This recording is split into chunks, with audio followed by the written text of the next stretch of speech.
I think my question is related to a question you asked yourself earlier. So one thing which is not clear to me is why is it important that people learn an individual natural language if it's a language? I asked Chomsky that question. Yeah. Right. So the home signers, if they knew the concept, if they had the concept of left and right, if they had the concept of read, why, and they had natural language in the sense of Yes. the language faculty, why weren't they able to combine those? Yeah.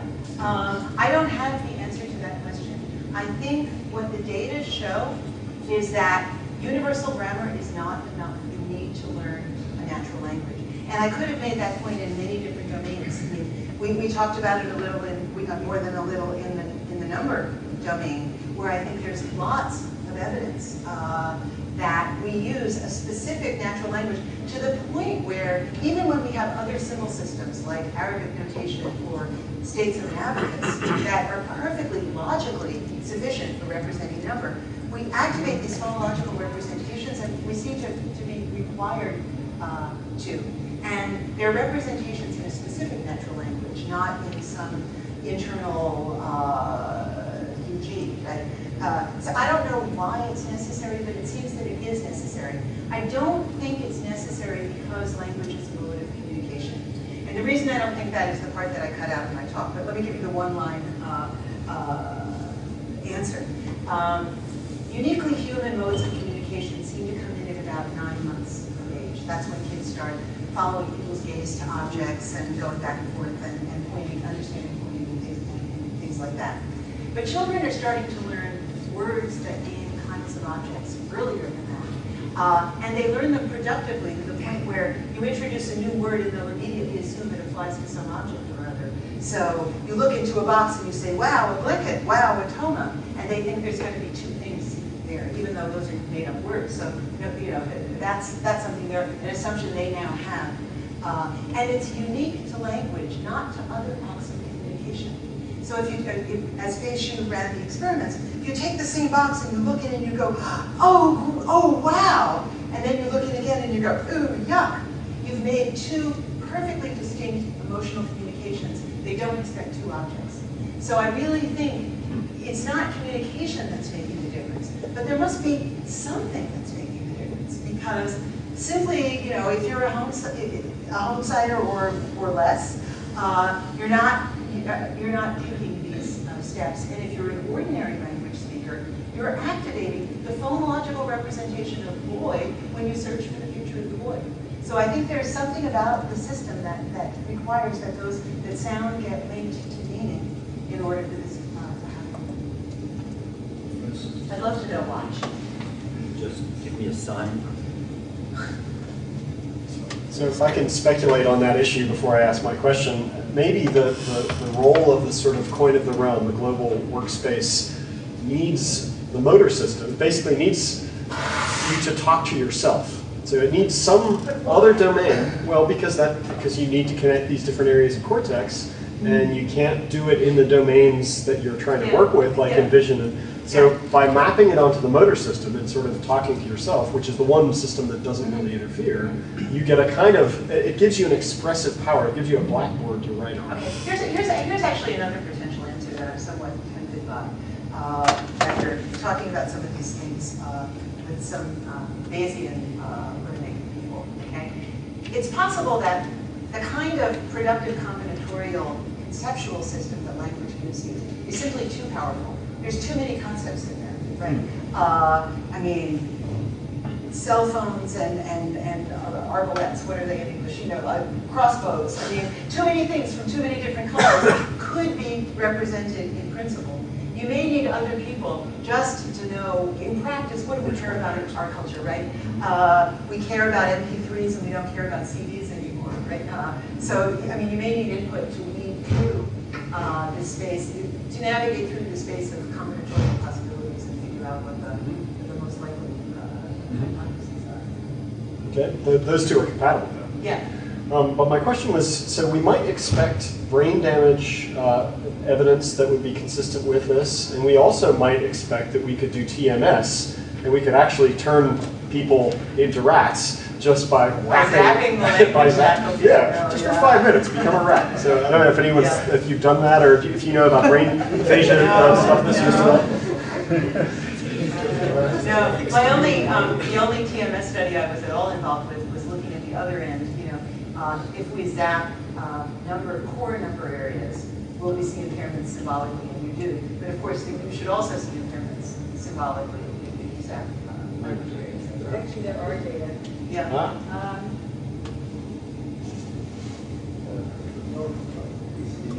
Well, just, I actually don't think this is very decisive, but you know, left with red wall paradigm has been done with phasics, and phasics are passive. Right. Now, I don't actually think that's decisive because they have a history of using language, but there is that. Yeah.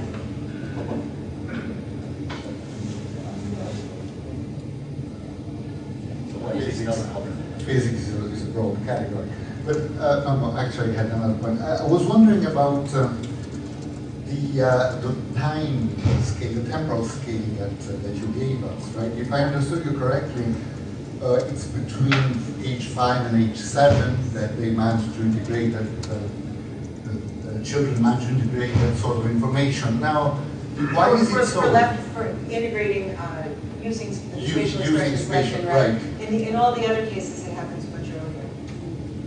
In all the other cases, in the case of developing natural kind concepts by integrating, it's like a year of age. But take that one case. Yeah. So I was wondering what aspect of language develops in that temporal window, which makes a difference, right? Because at age 4, the child knows quite a lot of language, right? And also certain subtle structural relations are there.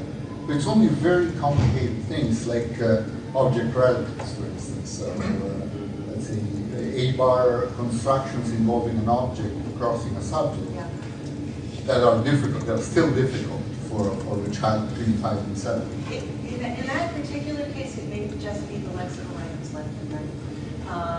There's some nice work now by a bunch of different people suggesting that actually left-right representing directional systems in terms of ecocentric directions like left and right is actually not the child's first hypothesis about how direction should be represented. Geocentric representations are a higher hypothesis on the hierarchy.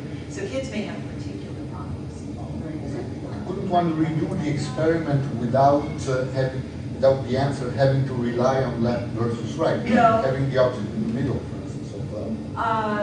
If it doesn't rely on left and right, the problem is that you need to disorient people, so they have to use relational information. If you use a relationship like middle, kids get it much earlier, but what's not clear is whether in that case they're engaging this kind of geometric reorientation process or whether they're engaging a local beacon, so they just kind of can see this local configuration of the environment and go to that. So it's hard to know. I mean, left and right are convenient from that point of view, but I take your point that they're weird and quirky and they're developing later than everything else. If that were the only case we had, I wouldn't take it very seriously as evidence that language is I would take it very seriously, but I would try to find properties in language that are learned in that window. That would be another possible strategy. Yes. Right, thanks. Just a couple of comments, really. I think there's some research that supports the kind of the general architecture that you're talking about for the domain of person. So there's a mental ontology, me, you, others, and you might think that language can access that and do whatever it wants with it, but that doesn't seem to be the case. It seems rather that something intervenes between language and the ontology and packages the ontology up into chunks. Language then makes absolutely perfect use, so exploits every single possible combination of that chunked ontology. So it looks like the other system, you know, it could be social, the social thing that you had your question about. So that's observation number one. That looks rather nice from this point of view. I just want to ask, what about your commitments to number? You had number, but I don't see that anything you said commits you to the view that natural numbers are what's universal. Rather, so you wanted to put alternative words and rules, let's say atoms and algorithms. couldn't you be committed to the view that the atoms are universal, the algorithms that act on those atoms to give you the natural numbers are universal, but the natural numbers themselves have to be constructed, and for that you need a certain amount of input from language? Yeah, I don't know. The one thing I'm committed to is the idea that you need to combine two different core systems, the representations from two different core systems to get natural number. The natural number is not innate, it's constructed by productive combination of these of two core systems, and the two core systems are the one. Well, Lisa talked about one of them, which is the system for representing numerically distinct individuals and sets of individuals with a capacity limit of about 3 individuals, and the system that you also talked about as well, that's come up a bunch of times, of approximate numerical representation. And I think those two need to be productively combined. I think an interesting and completely open question, I think language is playing a role, a central role, and actually a necessary role in those productive combinations. So I will wager the bet that if you were to take a child and raise a child with those two normal core systems and anything else you want in the way of symbolic systems, an abacus, Arabic notation, everything else, but no natural language, they will not develop natural number. That it depends on the combinatorial properties of natural language. But if that's right, then we've got Luigi's question, what properties? And I think there are different options here. A lot of people think it's having a verbal counting routine that's critical. I'm betting that's not the case. And that it's going to be something much more like being able to say things like 3 2s, or Pierre, 5 and 2 on the side. Being able to use language to combine numbers additively and multiplicatively, that will be central to the insight that, you know, there's a lot of these guys, and it's a productive system of innovation. But that's a hypothesis at this point. I think it's consistent with the homicide data, but I don't think we know yet whether that's the critical thing that those guys put together. So I think we just leads very nicely to the question I wanted to ask, which was about representation, the particularities of this language representational system. Because we're sitting here with a bunch of linguists and they're drawing like trees that are, it's not just any combinatorial system. It's actually quite asymmetric with all the little triangles on it. That should have predictions. I mean, we should have to make more specific predictions about the way in which these things are combined. Yeah. That should be different from some other representations. So are there a bunch of linguists in the world? Yeah. Yes. That's a question to the linguists. That's right. He raises his hand boldly. So I'm going to try a totally contrarian position in relation to everyone, just to Good. be contrarian. Yeah. So suppose we take the opposite position, we take that language, think of it as it is communication. So that is the motivator. But if you have it, you have an immensely powerful cognitive tool that then can get used for all kinds of things. Because if you take, for example, the case of reading, there's a lot of evidence that reading makes you smarter. The more you read, the smarter you get. And not in terms of the amount of information you have. If you just measure G in a conventional way. So, you know, I mean, all these systems need motivation. We have this incredible motivation for sharing and so on. Yeah, because it then buys you everything you need to become a higher order. I'm fine with that. You need the equipment, obviously. I'm saying you need it, but it's like, how do you get there? Yeah. I'm fine with that. There's a version of it that I think can't be right. And the version of it that I think can't be right is you don't need an innate language faculty. You need the social motivation, and then you'll get the experience you need to figure out a way of talking to people and to yourself. I think that's not going to work. People have argued for a long time that it won't work on formal grounds. I think it won't work on empirical grounds. I think before kids get good at communicating and exchanging information with other people non-linguistically, they're already learning a lot of language. So, so I think that won't work. But still, you might be right that the ultimately functions of language are not only to communicate in a single line, but with other people, and that the motive to communicate with other people is driving the system forward. I guess I said the opposite of that, but I actually feel neutral on that question.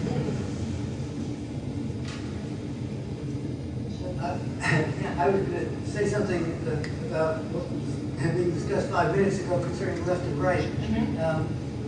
If the problem with left and right that led to its being learned late was egocentricity, then you would expect what I thought you said. No, and that it's actually, left and right is an egocentric system. But kids they're better at learning those languages that talk about, uphill and downhill and east and west and upriver, downriver, the geocentric languages. Yeah, that's what I thought you said. Yeah, okay. But if it were simply that, then you'd expect that children in English-like languages would also have trouble with in front and in back. Oh, yeah. And above and below. Right. And I of course don't really know, but it doesn't strike me as likely. No, I think you're right. So the alternative is that left and right is exactly the one relation that's purely symmetric relative to others. And maybe that's very hard. Yeah. So if it's anchored to the environment, like north, south, east, west, you can anchor it to non-symmetric things, but if it's anchored to the body, yeah, you're right. That's a better story than mine. And this asymmetrical linguistic system is what happens. Yeah. Because this whole word thing is asymmetric. Well, if I'm right, the syntax is extremely asymmetric. Yeah. So places which are very symmetrical. That's where you need language. That's interesting. I'm agreeing. Well, I think you need it everywhere, but if you wanted to, But particularly in the left and right, there. that's Yeah.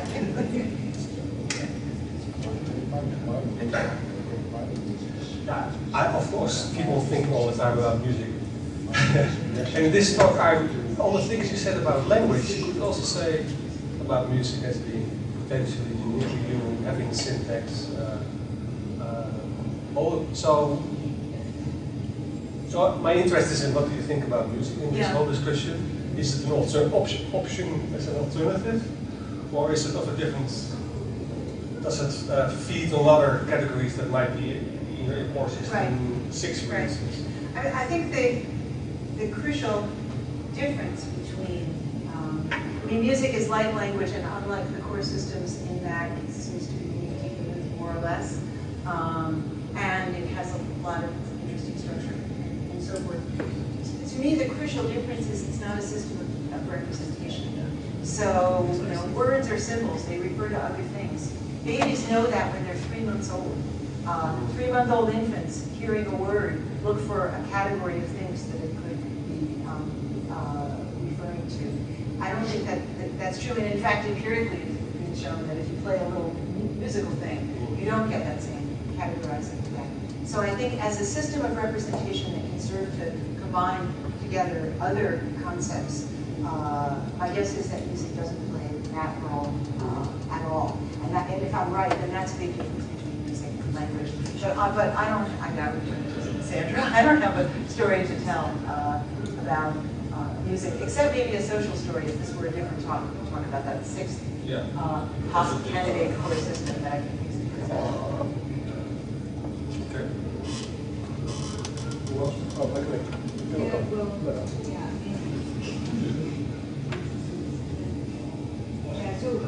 In defense of communication,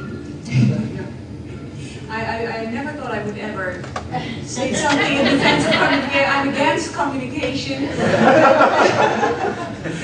But you pointed out that, like, for a language to work, you need a natural language, and I think that is the function of communication. You have to point out to a child or what the natural language is. I mean, that was so in these home sign. There is no interaction at all, so there is no sense of okay, you're on the right track. So this is a natural language. There is interaction. Well, yeah, but not in a systematic sense that they are led onto some natural language, on the natural language path. And once you have that, you can forget about communication.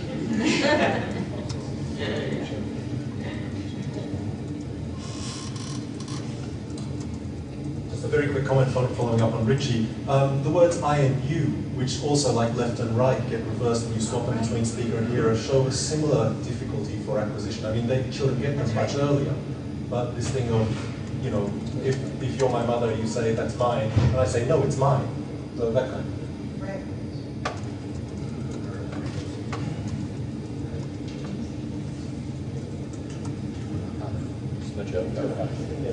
Oh, I've got another one. If nobody's. Maybe there's a certain fatigue. Yeah. Well, I would just like to observe this, tying this question about music in, and music versus language, that this actually, since it's the end, we've been talking about fairy tales about evolution for a while. Darwin had this idea that the first thing that happened in human evolution was that first we got a musical system that has combinatorics, but where those structures are basically floating out in space and they don't connect to concepts. And the next step of human evolution was to combine that combinatoric operator with concepts, and then boom, you get everything that you've just talked about. So if we take that fairy tale as a plausible hypothesis to test, that would predict, as some linguists have argued, most recently David Bezetsky, that actually the combinatorics are identical. So he's trying to make the argument that basically merge is exactly the same thing in linguistic syntax and in music, and that's a very strong hypothesis, and certainly a lot of linguists won't buy it, like Ray Jackanoff. But nonetheless, I think it sort of ties into this story in a very nice way. Don't forget the knowledge. Maybe Nina can. No, I'm just, as I'm trying to, so this is really just sort of tying together what Susan said and what Tecumseh said earlier. But so it seems really that, so there's two possibilities, we also talked about this earlier, so there's two possibilities. One is that you really, in order to form a concept like to the left of the red wall, what matters is the ability to say to yourself, just like you were saying.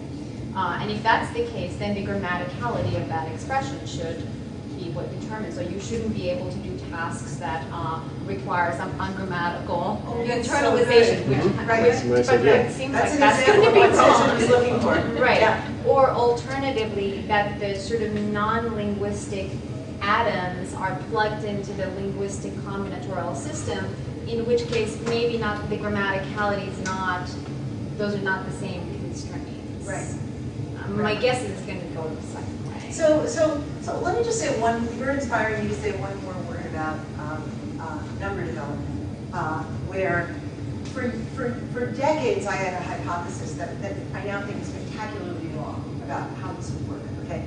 And the hypothesis was that children hear number words in the count list. So they hear 1, 2, 3, 4, 5, 6, 7, and they learn to map those words directly to representations from the small number, Lisa doesn't like to call it that, the object set, up to 3 system, and the approximate number system. And then by productively combining those, they map the bare word 2, which they represent as the word after 1 and before 3, onto a specific integer value. Okay, that seems to be totally wrong empirically.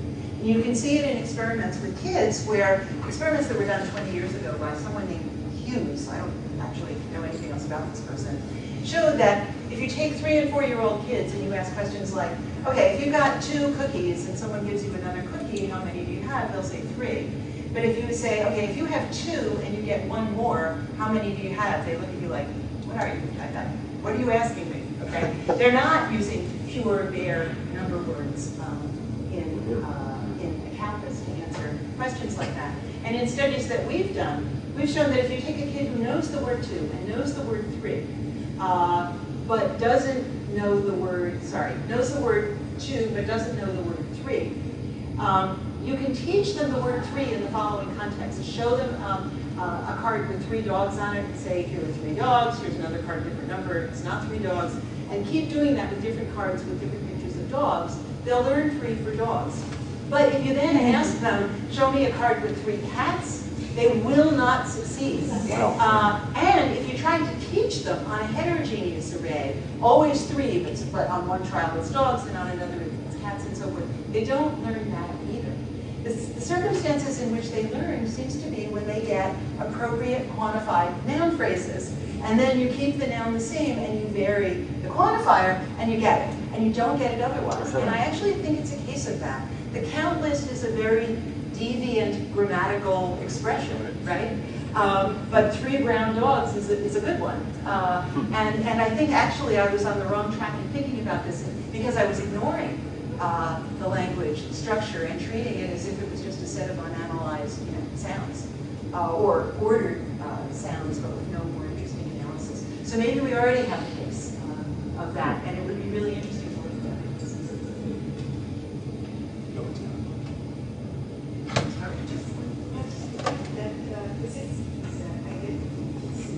Might have some support in Arabic numbers.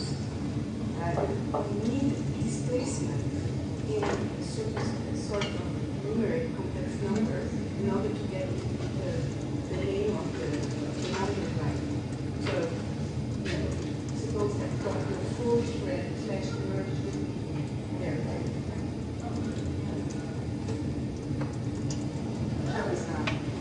Can I say thank you to Johan and Pierre?